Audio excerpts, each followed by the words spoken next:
Welcome to the Aggie Chocolate Factory, the only full bean-to-bar facility on a college campus. We're so glad that you're here with us. Whether it's in person or through a screen, we love giving people an inside look at how our gourmet Aggie chocolate is made. The Aggie Chocolate Factory first opened its doors just over 2 years ago in the fall of 2018. Located in Logan, Utah, Utah State University College of Ag wanted to give students a hands-on learning experience in the science of chocolate making. We are not only a chocolate factory, but a learning and research facility. Students at USU have the chance to enroll in a chocolate course to learn about the science behind chocolate and the process of making it. During the fall semesters, many lab students can be found walking around the factory. Our brand, Thistle and Rose, is made from ethically sourced cacao ingredients. The name of our brand comes from the beloved fight song of USU, The Scotsman. The story of our chocolate starts on the actual cacao farm. Currently, we source our beans from Ecuador, Ghana, and Belize, and are excited to add more countries soon. Chocolate comes from the cocoa bean. Cocoa beans are the seeds of a fruit called cocoa pods that grow on cocoa trees. Cocoa pods are approximately 1 foot long, and most of them are shaped like an American football. Cocoa trees can be found growing 20 degrees north or south of the equator. On these farms, cocoa farmers harvest the cocoa pods, pull out the insides, and lay them on banana leaves. Not only do the pods contain the cocoa beans, or seeds, but they are surrounded by a gooey pulp. This pulp is actually the fruit of the cocoa plant, and tastes somewhere between a near-fresh mango or lychee fruit. Workers cover the pulp and beans with banana leaves and leave them on the jungle floor to ferment for about a week. The pulp is left to ferment on the beans to help decrease the beans' bitterness and to create flavors. After that time, they uncover the beans, leave them out to dry, then bag them up and ship them to chocolate factories around the world, including the Aggie Chocolate Factory. The first thing that we do with the beans is put them in the freezer. Although we source our beans ethically, the jungle floor is not the most hygienic or sterile place. Freezing them makes sure that all of the things that shouldn't be there are dead. After the beans have been in the freezer for at least 2 weeks, we transfer them to the bean room. The bean room is where our employees, all Utah State students, sort the beans. What we do is take a handful of beans in one hand, give it a squeeze, and we listen to see if there's a crunch.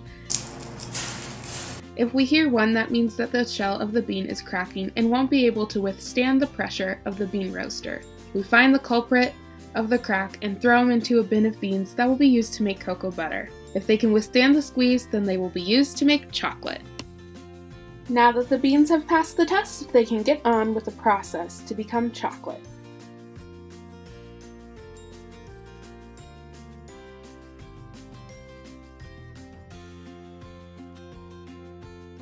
After the good beans have been sorted from the others, they are placed into the roaster. They roast at approximately 270 degrees Fahrenheit for about 30 minutes, which enhances the beans' flavor, similar to how coffee beans are roasted.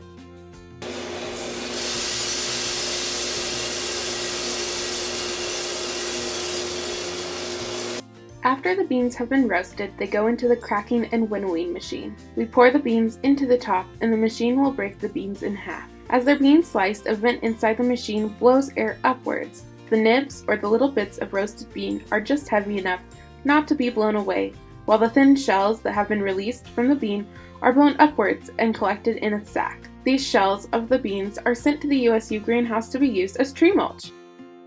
In the simplest of terms, chocolate making is the process of making the cocoa nib and particles as small as possible. The next step is to put the nibs in a tool roll refiner, which makes the nibs about the size of a grain of sand. This is what we call a pre-grinding step.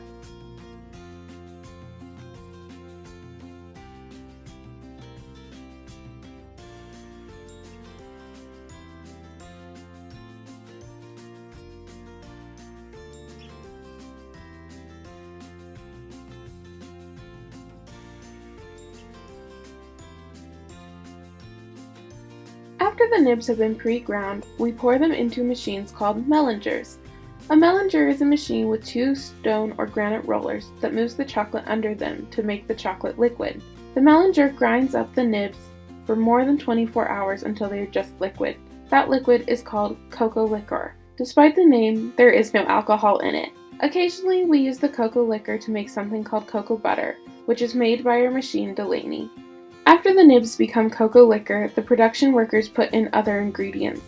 Our dark chocolate only includes cocoa liquor and sugar. After those ingredients have been added in, they are mixed and ground in the melanger for 7 days to produce the particle size and allow for optimum flavor development. Once the chocolate is done in the melanger, we block it and age it until it's ready to be tempered. Tempering means that the chocolate is melted, cooled, and then slightly heated again. When chocolate is tempered, we obtain an optimal crystalline structure in the cocoa butter known as beta 5. That gives a glossy sheen and a sharp snap to the bar. After the chocolate has been tempered, the molding process begins. Our production team will pour the chocolate into molds and then place the molds on a shaker table. The shaker table vibrates the chocolate so that any air bubbles trapped in the chocolate can escape. When the chocolate has been freed of air bubbles, the filled molds are placed into the refrigerator for at least 30 minutes to cool down. After they've been cooled, the bars are demolded and they sit until they reach room temperature. Those bars are hand-wrapped, packaged, and labeled by our employees. The final product is then brought up to our store. Our Costa Esmeralda's Ecuador chocolate is what is considered the most traditional chocolate. We make both milk and dark chocolate from these beans. The milk chocolate is rich and creamy with caramel tones and a hint of sea salt. The Costa Esmeralda's dark chocolate is also rich, but it is fudgy or brownie-like. Our Maya Mountain Belize chocolate has flavor notes of berries, pineapple, and honey. Our Ghana 70% dark chocolate has a dry and earthy flavor with nutty tones, which creates a sweet yet acidic flavor. Our cafe and online store carries lots of other products, including Aggie Hot Chocolate. Thank you so much for taking your time to tour with us today. We appreciate you, and we hope to see you at the Aggie Chocolate Factory soon. Bye!